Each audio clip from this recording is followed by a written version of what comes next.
খালি ভালোবাসেন। আমরা যে ভালোবাসি সেই ভালোবাসার কাছে কি কোনো উল্কিরার গিয়ে দাঁড়ায়? কখনোই না।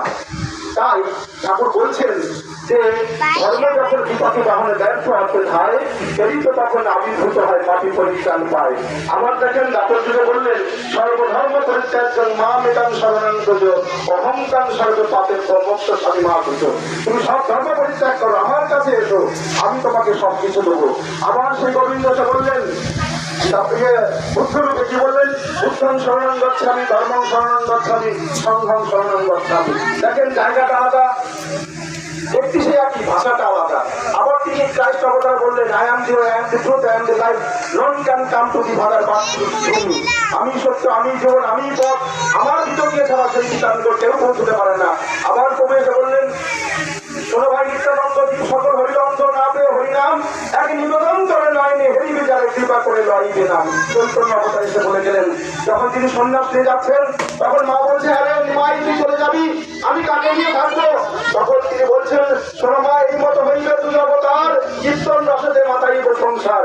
আমি যাচ্ছি না মা, আমি অচিরেই আসছি, আমি এসে আমি আবার তোমাকে তুমি অবতার হয়ে আমি আবার লীলা করবো। এখন ঘটনা হচ্ছে জানেন তো, চৈতন্য তিনি এই ইষ্টভূতির কথা বলে গেছেন। কি বলেছিলেন না, তখন মাধুকরী করতে হয়। মাধুকরী মানে কি, যে 5 বাড়ি ভিক্ষা করে এনে সেই অন্ন রান্না করে আগে প্রভুকে নিবেদন করে তারপর তার প্রসাদ খাওয়া, এই হচ্ছে গিয়ে মাধুকরী।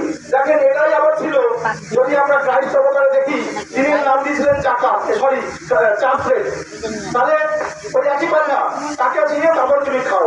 আবার তিনি যখন রসুন অবতারে আসলেন তখন এর নাম ছিল চাকাত, তাই না? তো তুমি বারে বারে দিয়ে আসেন, এসে আমাদের চোখে আঙুল দিয়ে বলেন যে আমায় তুমি যদি না দাও তাহলে তোমার মঙ্গল কোনোদিনই হবে না। সেটা কেমন করে? আমি একটা বাস্তব উদাহরণ দিয়ে বোঝাবার চেষ্টা করি। তখন যখন শ্রীকৃষ্ণ অবতার লীলা করছেন তখন তার একটা আঙুল কেটে গেছে, তার 2 বোন সুভদ্রা আছে, আমার পাশে দ্রৌপদীও রয়েছে।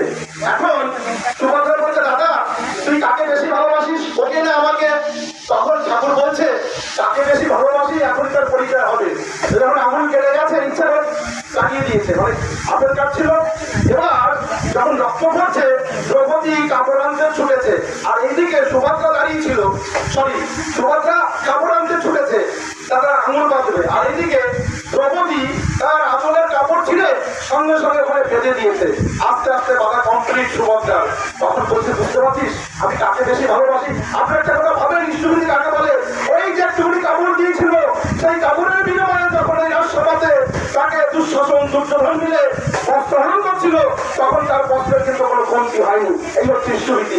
আবার বলি ইষ্টভূতি দেখেন, যখন সুদামা হিরণ্য অবস্থায় দিনের পর দিন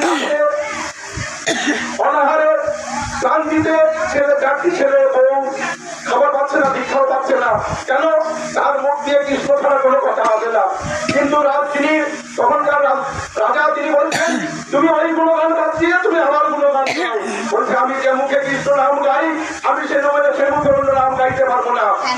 তাই তার ভিক্ষা বন্ধ হয়ে গেল, তিনি ঘরে কষ্ট পাচ্ছেন। তো হাঁড়িতে একটা ভাত ছিল, সেই ভাতটা দিনের শেষে জল খালি হাঁড়িতে চাপিয়ে জাল দিচ্ছে, ছেলে কষ্ট পাচ্ছে, তারা কাঁদছে, মামা বলছে খেতে দাও। যখন কোন রকম কুল কেনা পাচ্ছে না, সবসময় শুধু হরে কৃষ্ণ কৃষ্ণ কৃষ্ণ সবসময় নামই কাটে সে। দিনের শেষে রাত্রিবেলায় যখন গভীর রাত হয়ে গেছে, স্ত্রী একটা পাতায় করে একটি অন্যায় বলছে দেখো আমার তার কিছু নাই, এই হাতে তুমি খাও। যখন স্ত্রী সেই অন্নটা দিয়েছে, সুদামা অন্নটা হাতে নিয়ে তাকে 2 ভাগ করলো, 2 ভাগের অর্ধেক স্ত্রীকে দিল, আর যে অর্ধেক পেল তাকে আবার 2 ভাগ করলো। সে 1 ভাগ নিয়ে ঠাকুরকে বলছে হে কৃষ্ণ তরুণ সিন্ধু দীনবন্ধু জগৎ পথে প্রবেশ কবিকা কান্ত রাধা কান্ত নমস্তে। প্রভু আমার তো কিছু নাই, আমার আছে আপনার তোমার দিলাম সেগুন, তুমি গ্রহণ করো। কারো গায়ে বলছে শ্রীকৃষ্ণ সেই অন্ন দিচ্ছে, একটু হাতে দিচ্ছে আর বলছে শোনো দেখো